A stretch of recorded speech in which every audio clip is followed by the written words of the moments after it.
자, 오늘은 물질의 구성 첫 번째 시간인데요. 교과서는 12쪽에서 13쪽입니다. 12쪽에서 13쪽. 교과서 다 폈죠? 옆에는 노트도 있어야 돼요. 자, 여기 보면은 물질을 이루는 기본 성분이라고 나와 있죠. 이게 뭘 의미하는지 질문을 한번 보도록 할게요. 자, 우리 주변을 한번 살펴보세요.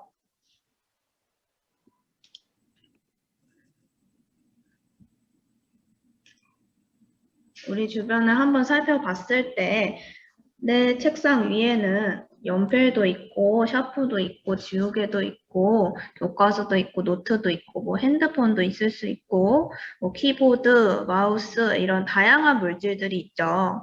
이런 물질들이 과연 무엇으로 이루어졌을까에 대한 답을 오늘 수업을 통해서 알아보도록 할 겁니다.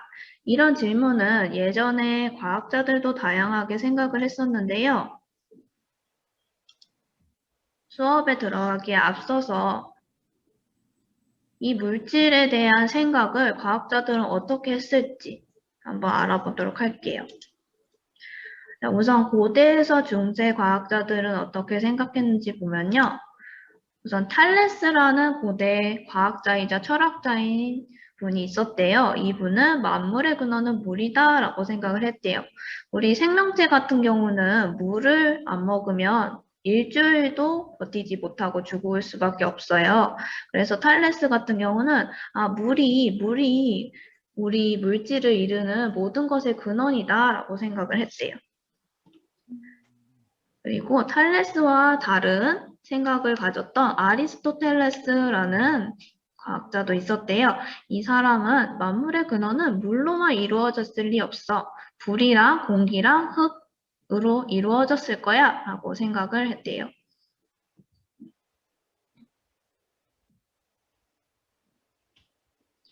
그러다가 중세가 돼서는 이런 고대 과학자들의 생각에 의해서는 어쨌든 어떤 물질을 이루는 성분들이 정해져 있고 이 성분들을 가지고 우리가 필요한 거를 만들 수 있지 않을까 생각을 했대요. 그래서 연금술사라고 불렀고 그런 생각을 했던 그런 사람들은 값싼 철로 값비싼 금을 만들 수 있지 않을까 생각을 해서 다양한 실험을 통해서 만들어 보려고 했으나 실제로는 실패했다고 합니다. 하지만 이 사람들은 다양한 실험을 하면서 실험 도구도 개발을 하고 실험 방법도 개발을 했기 때문에 그래도 과학사에 있어서는 지대한 영향을 미쳤다고 할 수 있습니다.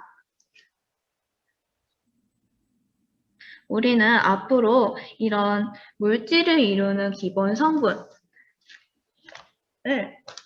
특정 용어로 지칭을 할 건데요.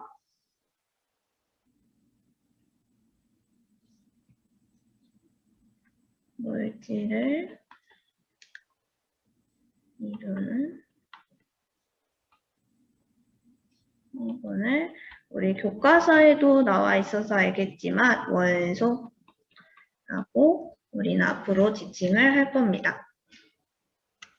그렇다면 현대적인 관점에서 원소는 어떻게 정립이 되었을까요? 처음으로 이 현대적 의미의 원소를 정립한 사람은 보일이었어요. 보일은 다음과 같이 주장을 했대요. 물질은 더 이상 분해되지 않는 원소로 이루어져 있다라고 주장을 했고요. 즉, 원소는 더 이상 분해되지 않는다라고 결론을 내릴 수 있겠죠. 자, 이 보일의 주장에 따르면 원소라고 한다면 얘는 더 이상 분해되지 않는다는 거죠. 그래서 라부아지에라는 사람은 그럼 물이 원소인지를 확인하려면 물분해 실험을 통해서 만약에 물이 분해된다면 이건 원소가 아닐 거고 분해되지 않는다면 물이 원소일 거다. 라는 결론을 내릴 수 있기 때문에 다음과 같은 실험을 고안했다고 합니다. 자, 이거 한번 볼게요. 자, 지금 보면은 주철관이 있죠. 이거는 철로 된 관이에요. 이 관에다가 벽난로를 설치해서 아주 뜨겁게 가열을 해줍니다. 이런 상황에서 물을 쫄쫄쫄 흘려줘 봤더니 어떤 일이 일어났냐면 이 주철관이 붉은색이 됐대요. 원래 회색 빛깔이었는데 붉은색이 됐대요. 그리고 이 마지막 이 부분 쫄쫄쫄 흘려주다가 이 부분에서 냉각수를 가열했다가 냉각을 해준 거죠. 그랬더니 어떤 기체가 발생을 했는데 그 기체들을 모아봤더니 이게 알고 봤더니 수소 기체였다는 거를 나중에 확인을 했대요. 자, 이 수소 기체를 확인하는 방법은 불을 대봤을 때 불씨 같은 걸 대봤을 때 펑 하고 터지면 이거 수소 기체다라고 알 수 있는데요. 그거는 수소 기체가 가연성 기체이기 때문입니다. 이 가연성이라는 건 불이 잘 탈 수 있도록 어떤 연료 역할을 해줄 수 있다는 거예요. 불이 잘 탈 수 있도록. 자, 그리고 나중에 알게 된 거지만 이 주철관이 붉은색이 됐다는 건 여기 철로 됐다고 했잖아요. 이 철이 산화철이 되었기 때문에 붉은색이 된 겁니다. 여기서 산화라는 건 철이 산소와 연결되었다는 거예요. 산소와. 그러면 보니까 결과적으로 물을 흘려보내줬더니 산소가 철과 결합을 했고 또 뿐만 아니라 수소 기체가 지금 만들어졌죠. 수소 기체를 우리가 얻었어요. 이것을 통해서 물이 산소와 수소로 분해가 됐구나 라는 사실을 알 수 있었습니다. 그래서 결과적으로 물은 산소와 수소로 분해가 되고 그렇기 때문에 원소가 아니다라는 결론을 내릴 수 있겠죠. 이거는 우리 교과서 47쪽의 문제로 나와 있어서 선생님이 먼저 설명을 한 거예요. 자, 그러면 이제 원소에 대해서 정리를 해볼 건데요. 여기 보면은 노트 마크가 있죠. 이거 노트에다가 필기를 해놓으면 됩니다. 필기. 자, 여기서부터는 필기를 하면 돼요, 여러분. 자, 원소에 대해서 정리를 해보면 첫 번째로 물질을 이루는 기본 성분이고 더 이상 다른 물질로 분해되지 않는다라고 정리할 수 있겠죠. 그리고 두 번째로 우리 교과서에도 나와 있지만 원소는 지금까지 밝혀진 거로는 118여 가지가 있고 자연적으로 만들어진 것과 인공적으로 만들어진 것이 있대요. 자, 대부분은 자연적으로 발견된 것인데요. 이거는 한 90여 가지, 그리고 아주 일부 20여 가지 정도만 인공적으로 만들어졌다고 합니다. 자, 그리고 원소의 종류를 특성에 따라 나눌 수 있는데요. 금속 원소와 비금속 원소로 분류가 됩니다. 자, 비금속 원소와 금속 원소를 나누는 특성은 금속 원소에 주목을 해야 되는데 우리 금속이라고 한다면 예를 들어서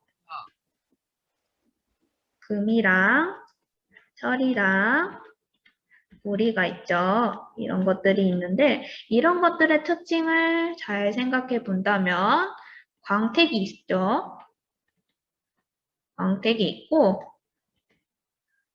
열 전도율이 커요. 그래서 우리 냄비 같은 거 보면 쇠로 돼 있잖아요. 그게 열 전도율이 크기 때문이에요. 그리고 세 번째로 우리 구리 같은 경우는 전선으로 많이 이용을 하는데요. 그 이유는 전기 전도도가 크기 때문입니다. 그래서 금속 원소는 이러한 특성 때문에 금속 원소로 묶이게 되는 거고요. 비금속 원소는 아닐 비자를 써서 나는 금속 원소가 아니야 라고 표현을 하는 겁니다. 그래서 이거 잘 적어주면 되고요. 그럼 원소라는 게 뭘까? 우리 나중에 원소, 원자, 분자를 배우게 되면 이 개념들이 다 조금씩 헷갈리게 돼요. 그래서 그거를 원소 지금 배울 때 명확하게 잡는다면 지금 여기 하나의 예시를 가지고 왔어요, 선생님이. 지금 이거는 과일 바구니예요, 과일 바구니. 이런 과일 바구니라는 물질이 있다고 해봅시다. 과일 바구니라는 물질이 있는데 이 물질을 이루는 기본 성분이 바로 원소겠죠. 이 과일 바구니 안에 들어있는 과일들이 각각 원소라고 해봅시다. 원소. 이 과일 바구니, 즉 물질을 이루는 이 원소를 찾아보면 요거 사과죠. 색깔은 다르지만 사과예요. 그리고 이렇게 생긴 거는 여러분한테 익숙하진 않겠지만 배래요, 배. 외국에서는 배가 이렇게 생겼대요. 그리고 얘네들도 색깔이 다 다르지만 포도죠. 그리고 얘는 복숭아.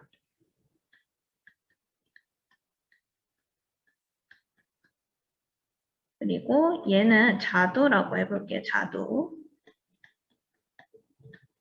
자, 지금 보니까 선생님이 원소라고 하고 적은 것들이 지금 개수의 의미도 아니고 봤더니 과일의 종류를 적고 있었어요.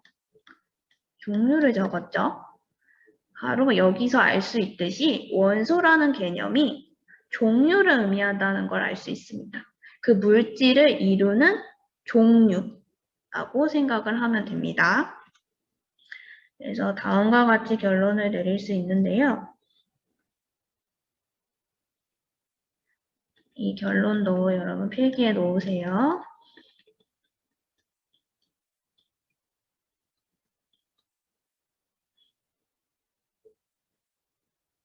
원소는 물질을 구성하는 기본 종류를 의미한다라고 되어 있죠. 그래서 원소는 종류다 라는 거를 기억을 해두면 나중에 원자랑 분자랑 이해하는데 좀 더 수월할 겁니다.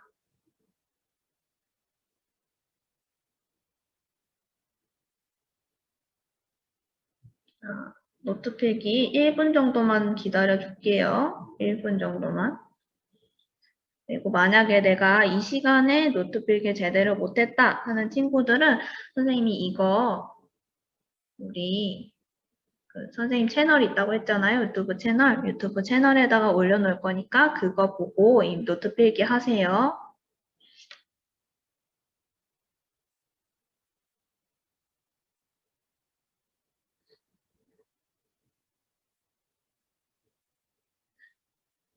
그리고 질문 있으면 채팅창에 질문해 주세요.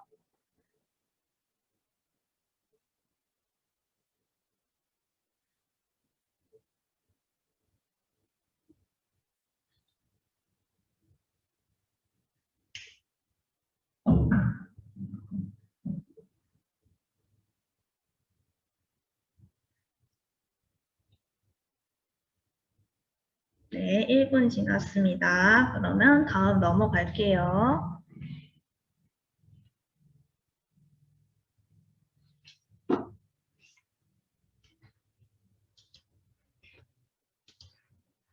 자, 그러면 여러 가지 원소의 특성과 이용에 대해서 볼 건데요. 이거는 여러분들 상식 수준에서 발표를 좀 해주세요. 네, 모르면은 그냥 선생님 답 알려줄게.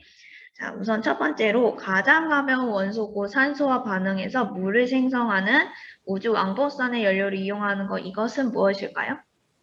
수소요. 그렇죠. 이거 물이 핵심이죠. 아까 물분해 실험했었잖아요. 그래서 산소와 반응하여니까 수소겠죠. 자, 그리고 두 번째, 수소 다음으로 가벼운 원소고 비행선, 풍선의 충전 기체를 이용하는 이것은 무엇일까요? 헬륨이요. 그렇지, 헬륨입니다. 헬륨. 그래서 우리 헬륨 가스 마시면 목소리 이상해지잖아요. 그거 생각하면 기억나죠?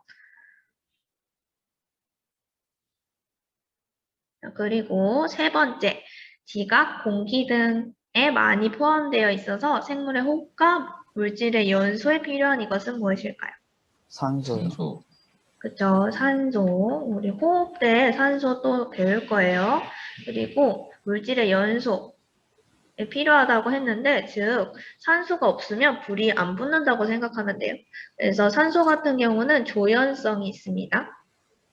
그래서 예를 들어서 산소를 확인하는 방법은 꺼져가는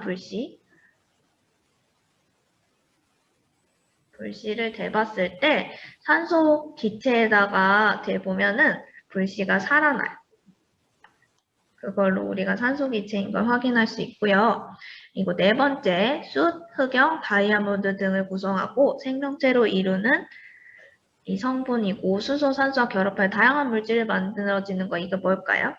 탄소요. 탄소. 맞아요. 탄소입니다. 탄소. 그래서 우리 같은 생명체는 탄소 화합물로 이루어져 있다고 생각을 하면 돼요. 화합물의 개념은 중3 때 배울 겁니다. 그리고 다섯 번째, 노란색 광택이고 잘 변하지 않고 기금속으로 이용하는 이것은 무엇일까요? 금이요. 그죠, 금이에요. 그죠, 기금속으로 이용하고 노란색 광택. 이거 같은 경우는 금속 원소라고 할 수 있겠죠. 자, 그리고 지갑과 모래 등을 구성하는 원소, 반도체, 소재로 이용하는 이것은 무엇일까요? 규소. 그쵸, 이거 좀 어려웠어요. 규소.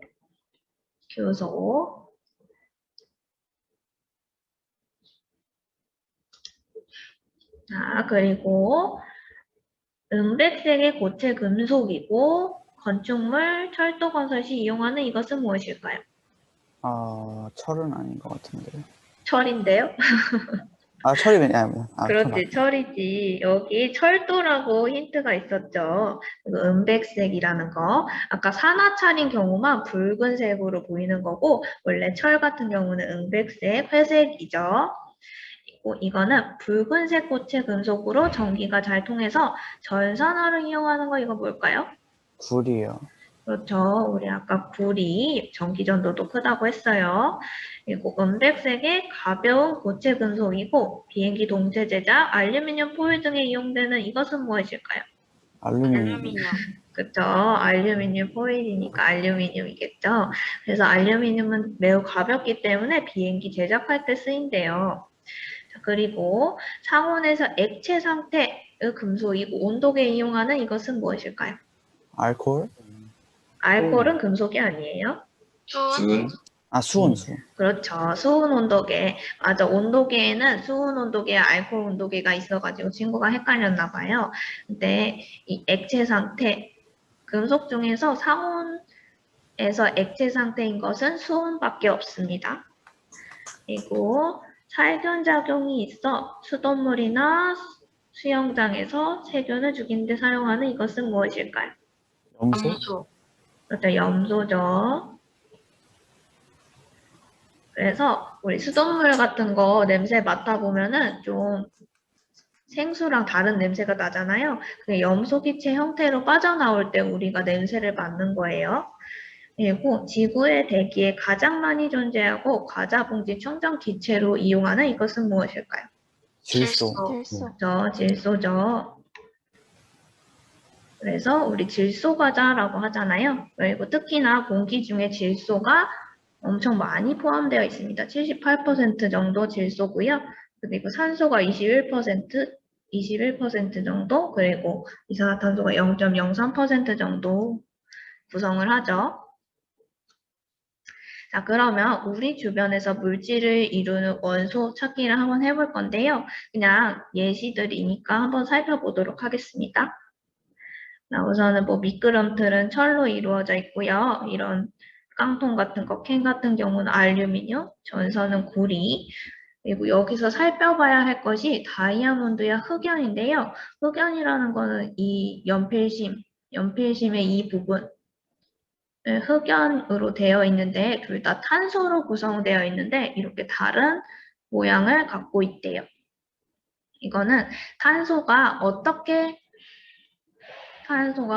배열되느냐에 따라서 이렇게 종류가 달라질 수 있다라는 거죠. 채팅이 있었네. 잠깐만 채팅 확인할게요.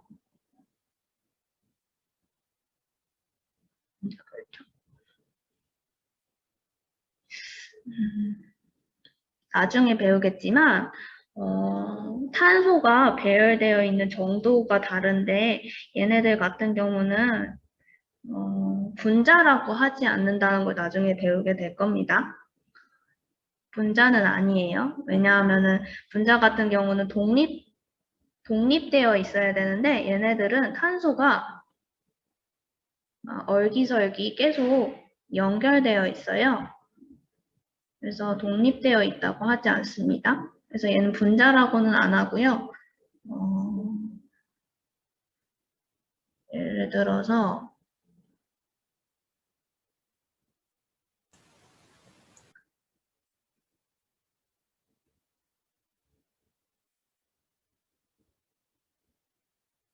예시예요, 예시. 이거 선생님이 다 그리지도 않았어. 어쨌든 다이아몬드는 이렇게 생겼다고 했을 때 이 흑연 같은 경우는 판 모양으로 생겼대요. 명확하지 않을 수 있어요. 그래서 이런 식으로 같은 원소로 이루어져 있지만 서로 다른 모양일 수 있습니다. 뭐 이렇게 이상하게 그렸네. 어쨌든 서로 다른 분자 배열을 가지고 있어서 분자 배열이 아니라 원자를 아직 안 배웠지만 이런 탄소 입자 하나하나가 다른 배열을 가지고 있어서 서로 다른 물질이 될 수 있다라는 겁니다. 자, 두 번째, 이번에는 두 가지 이상의 원소로 이루어진 물질들 예시를 한번 보면은 이 치약 같은 경우는 뭐 플루오린이라는 거 나중에 배울 거고요. 나트륨, 탄소, 수소 이런 것들로 되어 있대요. 비누는 탄소, 수소, 산소, 페트병은 탄소, 수소, 산소, 유리 같은 경우는 규소, 산소, 뭐 나일수에 들어있는 이산화탄소 같은 경우는 탄소랑 산소 이런 식으로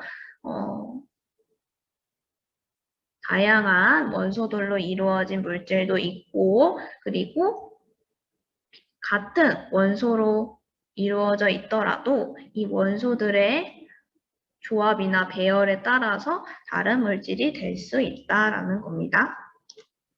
자, 그러면 이제 남는 시간은 과제를 해보도록 할 건데요. 교과서 13쪽 한번 볼까요?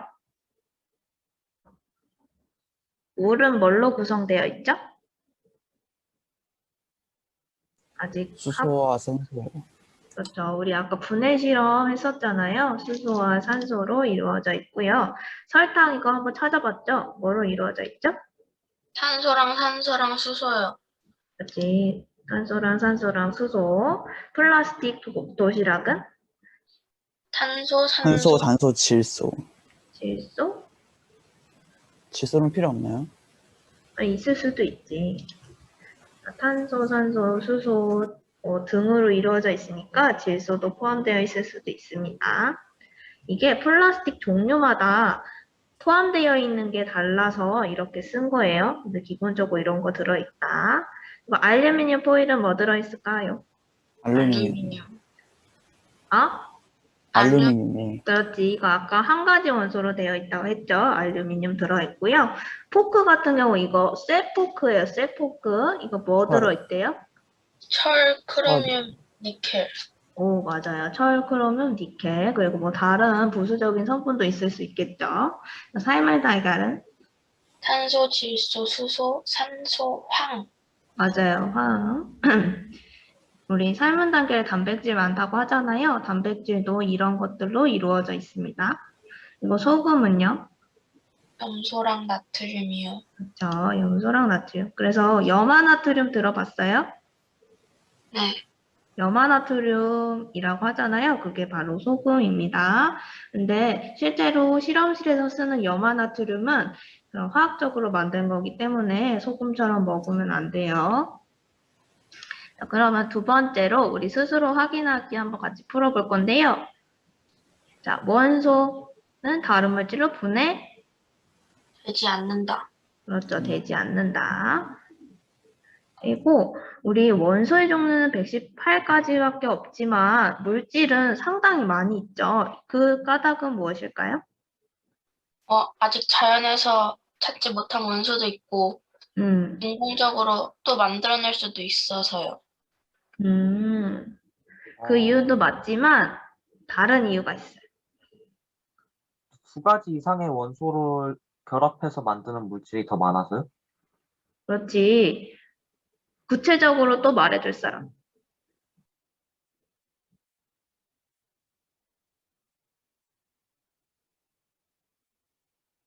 그 두 가지 이상의 원소의 종류가 결합돼가지고 또 다른 원소를, 또 다른 물질을 만들기 때문에. 그렇지. 그 종류가 다르게 조합을 해서 다른 물질을 또 만들 수 있고, 또 같은 원소의 종류를 가지고 만들더라도 배열 정도에 따라서 다른 물질이 될 수도 있었죠. 그래서 아까 첫 번째 친구가 말했듯이 아직 우리가 발견하지 못한 원소들도 많을 수 있어요. 하지만 구체적으로 쓴다면 다음과 같이 쓸 수 있겠죠.